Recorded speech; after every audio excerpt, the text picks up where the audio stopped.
Hi friends, welcome to Srimathi Kumari Telugu audio stories. ఈరోజు night queen part 5 4 భాగాల link డిస్క్రిప్షన్లో ఇచ్చాను. ఇక స్టోరీలోకి వెళ్దాం. రిషికి రాణి అందాలకు అతనిలోని ఆవేశాన్ని గుర్రాలకు కట్టాడు. రాణిపై శరవేగముగా కదులుతున్న అతని ఆవేశం చల్లారటం లేదు. వారి మధ్య యుద్ధం ఎంతసేపు కొనసాగిందో వారికే తెలియదు. కడుపుకు తిండి, కంటికి నిద్ర ఇద్దరు మర్చిపోయారు.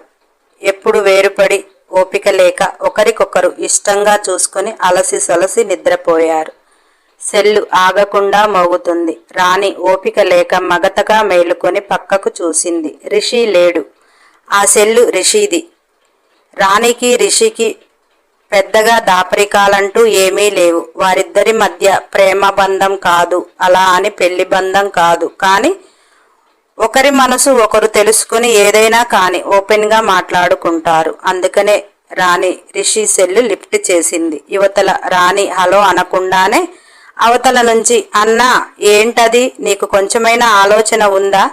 ఇప్పటి వరకు పెళ్లి చేసుకోకుండా ఉన్నవాడివి పోయి అటువంటి దాన్ని పెళ్లి చేసుకోవటం ఏమిటి? అసలు ఆ ఫోటోలు ఏంటన్నా అని అవతల అతను ఆగకుండా మాట్లాడుతున్నాడు. రిషి పెళ్లి చేసుకున్నాడు అనే మాట దగ్గరే ఆమె గుండెపై ఏనుగు పాదం పెట్టినట్టుగా అనిపించింది. ఆ గుండె బరువు వెన్నుపూసలో నుంచి ఆమె తలలోకి ఆ నొప్పి పాకి తల ఒక్కసారిగా భారంగా అయినది. అతను మాట్లాడుతుంటేనే రిషి సెల్ గ్యాలరీ ఓపెన్ చేసింది. రిషి ఇంకొక అమ్మాయి పెళ్లి బట్టలలో ఆమెకు తాలిబొట్టు తాడు కట్టిన దగ్గర నుంచి అన్ని పద్ధతి ప్రకారంగా జరిగింది పెళ్లి. రాణి ఆ ఫోటోలు చూస్తుంది. కానీ ఆమె కళ్ళు ఆగకుండా వర్షిస్తూనే ఉన్నాయి. రిషి వాష్రూమ్ డోర్ నుంచి బయటికి వస్తే, ఎవరు అంతలా ఫోన్ చేస్తున్నారు అని రాణి ముఖంలోకి చూశాడు. రాణి రిషిని చూసి సెల్లు అలాగే వదిలేసింది. రాణి కన్నీళ్లు చూసి పరుగున వచ్చి సెల్లు చూశాడు. రిషి తల మీద చెయ్యి పెట్టుకుని ఎదవలు అంటూ బెడ్ మీద కూర్చుని రాణి చెయ్యి పట్టుకున్నాడు. రాణికి గుండెలో బాధ, కళ్ళల్లో నీళ్లు. అవి ఎందుకు అంటే రిషి జీవితంలో పెళ్లి అనేది లేదు అని ఎన్నోసార్లు చెప్పాడు. రాణి మనిద్దరము దూరంగా వెళ్ళి కష్టపడైనా బ్రతుకుదాము అని ఎన్నోసార్లు చెప్పింది. నేను ఈ పని చెయ్యలేను అని ఎంతలానో చెప్పింది. అప్పుడు రిషి, నేను జీవితంలో పెళ్లి చేసుకోను, నేను రాజకీయంగా ఎదగాలి, నాకు ఈ బంధాలు కాళ్లకు బంధనాలు అవుతాయి. పెళ్లి తర్వాత పిల్లల తర్వాత వాళ్ళ లైఫ్ అంటూ నా కాళ్ళకి చేతులకి సంకెళ్ళు పడతాయి. నిన్ను ఈ జన్మకు నేను వదలను, అలా అని పెళ్లి చేసుకోను. దీపం ఉన్నప్పుడే ఇల్లు చక్కబెట్టుకోవాలి అన్నట్టు నీకు వయసున్నప్పుడే రూపాయి వెనకేసుకో, జీవితానికి పనికొస్తుంది. మనకి ఆ బంధాలు వద్దు అని కరాఖండిగా చెప్పిన వాడు మరి ఈరోజు అతను పెళ్లి ఎలా చేసుకున్నాడు అని ఆమె బాధ, వేదన.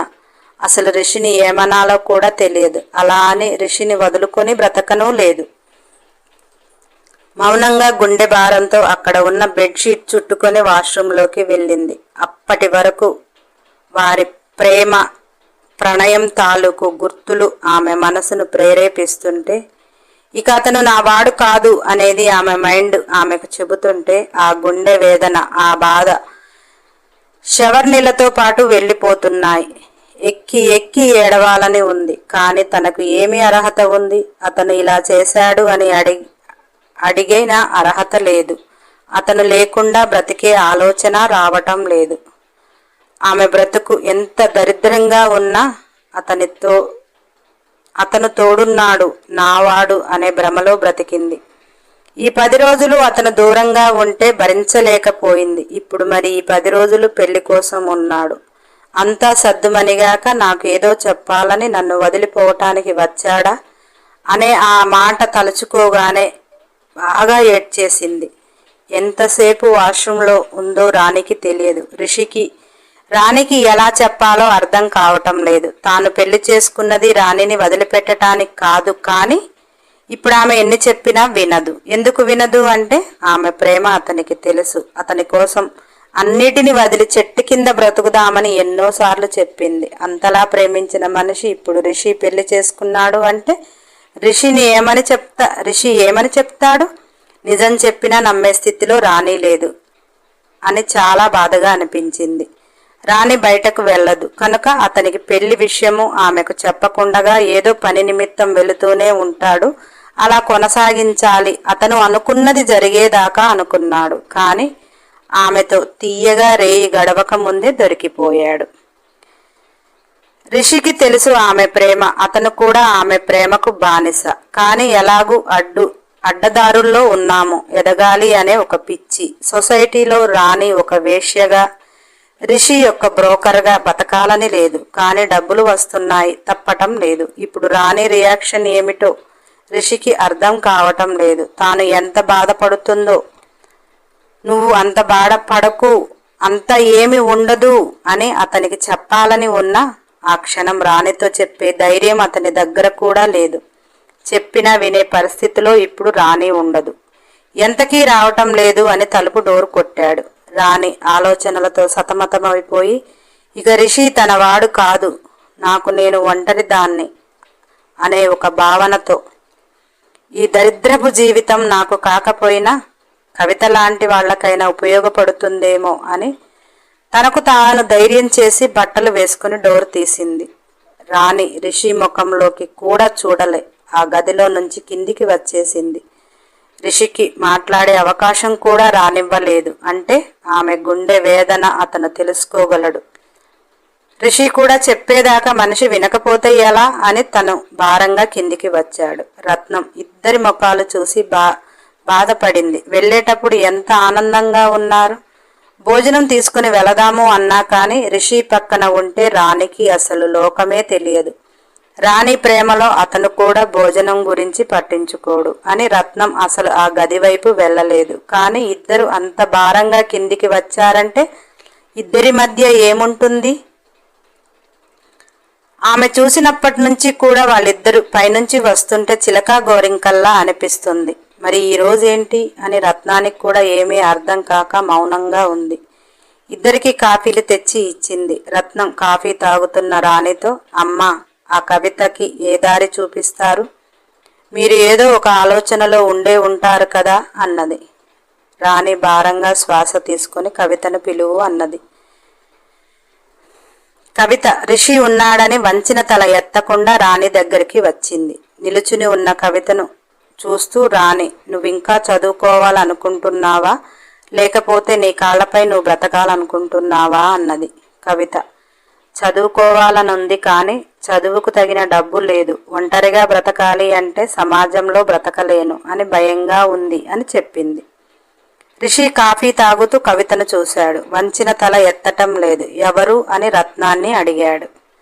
రిషి ఆ మాట అడగగానే రాణి కవితను ఇంట్లోకి వెళ్ళమని చెప్పింది. కవిత వెళ్ళగానే రత్నం ఆ గది తలుపు మూసేసింది. రాణి రిషికేసి చూస్తూ, నాలాంటి ఒక అభాగ్యురాలు, నాలా ఆమె జీవితం కాకూడదు అని ఆలోచిస్తున్నా అన్నది.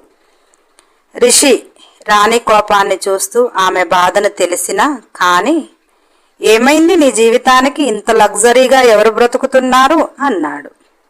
రాణి, బురదలో పంది బతుకుతుంది నాలానే, ఏసీలో నేను బతుకుతున్నా ఆ పందిలా అన్నది. రిషి రాణి అలా అనగానే పకపకా నవ్వుతూ, బురదలో పందిని తీసుకొచ్చి ఏసీలో ఉంచినా ఉండదు, నిన్ను తీసుకెళ్లి బురదలో ఉంచినా ఉండవు, కానీ అసలు మ్యాటర్ చెప్పు అని నవ్వుతుంటే రాణికి ఎక్కడ లేని కోపం వస్తుంది. కానీ అతనితో నాకేంటి అని కవితని చదివించాలనుకుంటున్నాను. నాకులా ఒక మొగుడు అనే యదవని నమ్మి బురదను పోసుకున్నాను. ఆ బురదలో ఉండి ప్రేమ అనే ఒక మనిషిని నమ్మి ఇంకా నా జీవితం ఎప్పుడు బురదలోనే అని అర్థమైనప్పుడు ఏ వెధవల మాటలు వినకూడదు. నాకు నేనే నా ఇష్టంగా బ్రతకాలి. అందుకే నా జీవితం నాకు ఎలాగూ ఉపయోగపడదు. కవితనైనా కాస్త ఆమె కాళ్ళ మీద ఆమెను నిలబడే చేయూతనివ్వాలి అనుకుంటున్నా అన్నది. రిషికి రాణి కోపంతో అయినా దగ్గరగా మాట్లాడుతుంది అని, ఎందుకు అడిగి చూడకపోయావా? నీలా బ్రతకటానికి ఆమెకి ఏమైనా కోరికగా ఉందేమో అన్నాడు. రాణి పళ్ళు పటపటా కొరుకుతూ రిషిని ఎలా తిట్టాలో కూడా తెలియక, ఆ పిల్ల జీవితం నీకేం తెలుసు, చావటానికి సిద్ధపడింది, కానీ వేరే వాళ్ళని తాకటానికి కూడా ఇష్టపడటం లేదు అంటూ కవిత జీవితాన్ని మొత్తం చెప్పింది.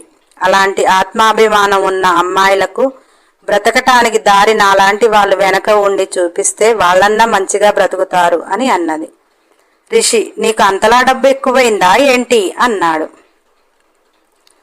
రాణి నవ్వుతూ, అవును, తినేవాడు లేడు, వెనక ముందు లేరు, ఏం చెయ్యను, ఉన్న జీవితంలోనైనా నా డబ్బు ఎవరికన్నా ఉపయోగపడుతుంది అంటే మళ్ళీ జన్మలో నేను ఒకరికి భార్యగా బిడ్డలకు తల్లిగా అయినా బ్రతుకుతానేమో అని ఏడ్చుకుంటూ పైన తన గదిలోకి వెళ్ళిపోయింది.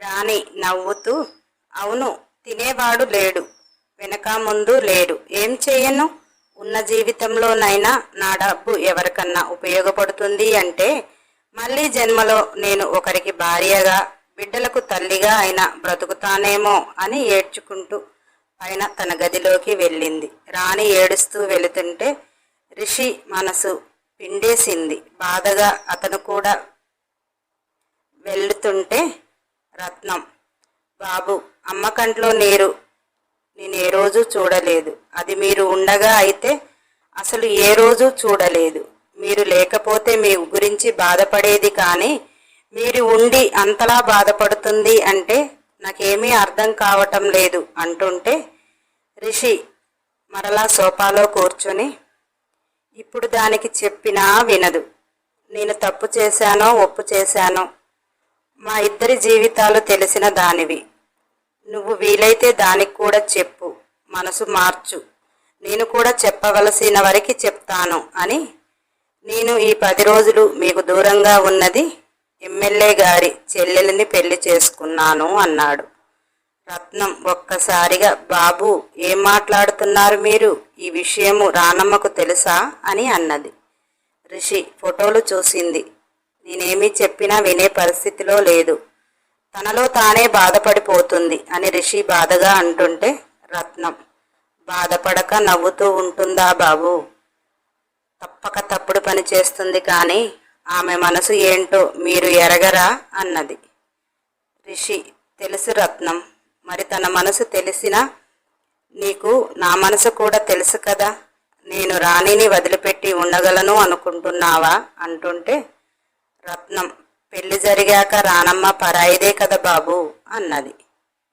రిషి, అసలు నేను ఎందుకు పెళ్లి చేసుకున్నా అనేది నీకు చెప్పాలి కదా, దానికి బురద అంటే నచ్చదు, కానీ నా దగ్గరికి రాకముందే అందులోనే ఉంది, నాకు మాత్రం మంచి చెడు అనేది లేకుండా ఏదో ఎదగాలి అనే తాపత్రయం, అది నా జీవితంలోకి వచ్చాక దానితో జీవితం కావాలని చాలాసార్లు అనిపించింది, కానీ మేము సమాజంలో భార్యాభర్తలుగా మెలగాలి అంటే ఒక పదవిలో ఉండాలి, అప్పుడే దాని బురద జీవితం కమ్మిపోతుంది, అలా దానికోసం ఎదగాలని చాలా ప్రయత్నాలు చేస్తున్నా, మనకు చేతి నిండా డబ్బు ఉన్నా అది వచ్చే అవకాశాలు చాలా తక్కువ, ఎమ్మెల్యే పక్కన చేసినంత మాత్రాన నాకు ఏదైనా గట్టిగా పదవి ఇస్తాడా, ఇవ్వడు, అతని అవసరాలకు వాడుకుంటాడు, ఈ మధ్య ఎమ్మెల్యే చేసే అరాచకాలకు పాపం అతని చెల్లి బలైంది, ఎమ్మెల్యేపై కక్షకి ఆ పిల్లని ఒక 10 మంది రేప్ చేశారు అని రిషి అంటుంటే రత్నం నోటిపై చెయ్యి పెట్టుకుని, భగవంతుడా, ఆ ఎమ్మెల్యేకి ఏమైనా మాయరోగం వచ్చినా బాగుండు, ఆ పిల్ల జీవితం వీడి పాపాలకు బలి కావటం పాపం అన్నది. రిషి, ఎమ్మెల్యే చెల్లి ఇలా అయిందని ఎవరికీ తెలియదు, ఏదో ఒకరోజు తెలుస్తుందేమో అని ఆమెను పెళ్లి చేసుకోమన్నాడు, తన మానసిక పరిస్థితి మంచిగా లేదు, అసలు మనిషిగా కూడా లేదు, ఆమెతో నాకు ఏ వైవాహిక జీవితము ఉండదు, అతను చెప్పినట్టు అతని చెల్లెల్ని పెళ్లి చేసుకుంటే నన్ను రాజకీయాలలోకి ఏదో ఒక పదవిలోకి తీసుకుని వస్తానన్నాడు, నేనేమీ ఆమెతో ఉండి కాపురం చేసే పని లేదు, నాకు రాణితో జీవితం చాలు, నేను కూడా ఏదో ఒక పదవిలోకి చేరాక రాణికి ఈ బురదను తీసేసి నా జీవితంలోకి తీసుకుందాము అనుకుంటున్నా, ఇక అది జీవితాంతం నా ఒక్కడికేలా నా మనసు కూడా ఉంటుంది కదా, నేనేమైనా తప్పు చేశానా రత్నం అన్నాడు. రత్నానికి ఎటూ పాలుపోవటం లేదు, చేసుకున్న పిల్లతో వైవాహిక బంధం లేదు, రాణితో బంధం కోరుకుంటున్నాడు, కానీ రాణి రిషిని నమ్మదు, ఎందుకంటే వారిద్దరి జీవితంలో పెళ్ళంటూ వద్దనుకున్నారు. ఇప్పుడు ఎమ్మెల్యే బామర్ది ఫలానా ఆవిడకు భర్త అంటే రానమ్మ తన వాడు కాదు అనుకుంటుంది కదా. వీరిద్దరి మధ్య ఏం జరుగుతుందో తెలియక రత్నం పైన భగవంతుడికి దండం పెడుతూ లోనికి వెళ్ళిపోయింది. రిషికి రత్నం ఏం మాట్లాడకుండానే వెళ్ళిపోతే రాణిని నేను ఎలా కన్విన్స్ చేసేది? రాణి మనసు తెలుసు.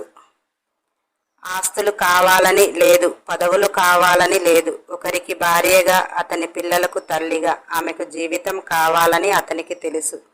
ఇప్పుడున్న ఇద్దరి పరిస్థితి, ఇద్దరూ బురదలోనే ఉన్నారు. ఇద్దరికీ జీవితానికి సరిపడ డబ్బు లేదు. అలా అని పలుకుబడి లేదు, పదవి లేదు. బతుకుతున్నది ఒకటే లగ్జరీ లైఫ్. చేస్తున్న పని ఆపేస్తే? అందుకే రిషికి ఎటూ పాలుపోక రిషి మెల్లగా రాణి గదికి చేరాడు. రాణి ఏడ్చటం లేదు, కానీ శూన్యంలోకి చూస్తూ ఉంది. రిషి మెల్లిగా రాణిని చేరి ఆమెను వెనక నుంచి హద్దుకుని ఆమె మెడవంపుల్లో ముద్దు పెట్టాడు. రాణి అతని చేతులు విదిలించి అవతలకు విసిరినట్టుగా అని దూరం జరిగింది. రిషి ఏంటి రాణి, కనీసం నేనేదైనా చెప్పేదైనా వినిపించుకోవా అన్నాడు. రాణి రిషి కళ్ళలోకి చూస్తూ ఏం వినిపించుకోవాలి? జీవితకాలం మీరు పెళ్లి చేసుకోను, నాకు తోడుగా ఉంటాను అంటే నమ్మాను కదా. అయినా మీ తప్పేమీ లేదులే.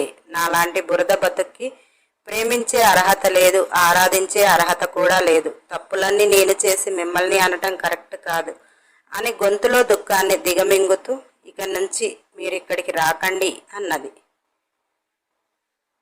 రాణి రిషి రాణిని బెడ్ పైకి నెట్టి ఆమె మీద చేరి ఏంటే ఎక్కువ చేస్తున్నావు? నేను రాకుండా ఉండు అనే హక్కు నీకెక్కడిది? ఇంట్లో నీకెంత వాటా ఉందో నాకు అంతే వాటా ఉంది అన్నాడు. రాణి అవును కదా, మీ ఇంట్లో వాటా ఉంది, కానీ నా దేహం మీద నీకు ఏమీ హక్కు లేదు కదా అన్నది. రిషి కనుబొమ్మలు ముడిచేస్తూ అంటే అన్నాడు. రాణి గొంతులో దుఃఖాన్ని గొంతులోనే గట్టిగా దిగమింగుతూ అంగట్లో నా తనువుకు ఒక రేటు ఉంది.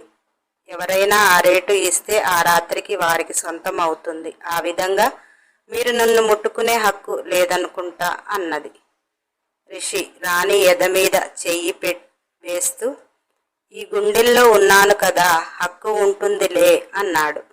రాణి నా గుండెల్లో మీరు ఉంటే సరిపోదు నా జీవితానికి అని ఏదో అనబోయింది. అయినా ఇవన్నీ మీకు అనవసరం. నేను ఒక వేశ్యని, మీరు నా దగ్గరికి విటులను పంపించే ఒక బ్రోకర్. అంటే మన మధ్య అదొకటే మిగిలింది అని తన కంటి కొనలలో కన్నీరు జారకుండా రిషిని పక్కకి అని లేచింది. రాణి అలా అనగానే రిషికి బాధగా అనిపించింది. కానీ ఆమె బాధకి కారణం అతను వేరొకరి మెడలో తాళి కట్టడం. ఇప్పుడు నేను వేరొకరి మెడలో తాళి కట్టాను, కానీ నీతో జీవితాంతం ఉంటా అంటే ఏమంటుంది? అంటే నా శరీరం మీకు కావాలి కదా, ఆ తాలిబొట్టు తాడేదో నాకు కట్టలేకపోయారా అంటుంది. రిషి రాణికి ఎలా సర్ది చెప్పాలో అర్థం కావటం లేదు. ఎంత సర్ది చెప్పినా ఇక ఆమె మనసు అతనికి తెలుసు కాబట్టి వినదు. నేను నీతో తప్ప ఎవరితో ఉండను అన్నా కానీ నా శరీరాన్ని కోరుకుంటున్నారు అని ఏడుస్తుంది. ఇక రిషికి ఆమెకేమీ చెప్పలేను, కాలమే సమాధానం చెబుతుంది అని మౌనం వహించాడు. రాణి కుర్చీలో కూర్చుని తన కన్నీళ్లు తుడుచుకుని కాలు మీద కాలు వేసుకుని గట్టిగా దుఃఖాన్ని దిగమింగి చూడండి రిషి గారు, ఇక నా దగ్గరికి ఎవరినైనా మీరు పంపించాలి అంటే ఇప్పుడు నా రేటు నా అకౌంట్కి 25,000 రావాలి అన్నది. రిషి ఒక్కసారిగా ఆశ్చర్యపోతూ రాణిని చూశాడు. రాణి అవును రిషి గారు, నా అందానికి ఆ మాత్రం రేటు ఇస్తారు, ఇచ్చేవాళ్ళనే పంపించండి.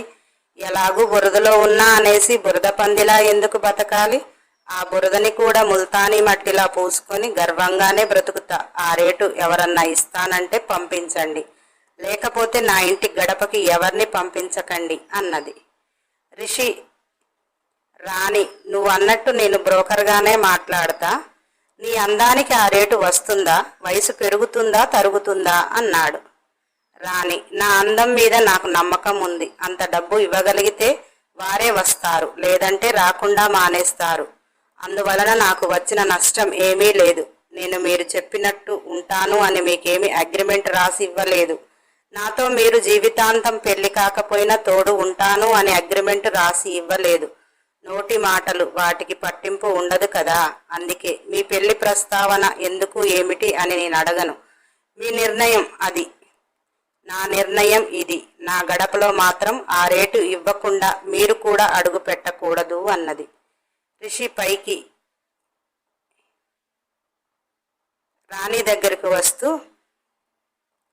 ఒసే, ఇల్లు నీ ఒక్కదానికి సొంతంలా మాట్లాడుతున్నావు అన్నాడు. రాణి కూడా కాలు మీద కాలు తీసేసి లెగుస్తూ, సెటిల్మెంట్ చెయ్యండి ఇంటికి. ఆ పేమెంట్ మీరిచ్చినా మనీ తీసుకుని నేను వెళ్ళిపోతా, లేదంటే నన్ను ఇవ్వమన్నా సింగిల్ పేమెంట్లోనే ఇస్తా. మీకు తెలుసు కదా నా బ్యాంక్ బ్యాలెన్స్ అన్నది. నెక్స్ట్ ఎపిసోడ్ కోసం సబ్స్క్రైబ్ చేయండి, లైక్ చేయండి, షేర్ చేయండి, కామెంట్ చేయండి. అన్ని ఎపిసోడ్ల కోసం బెల్ ఐకాన్ టచ్ చేయండి.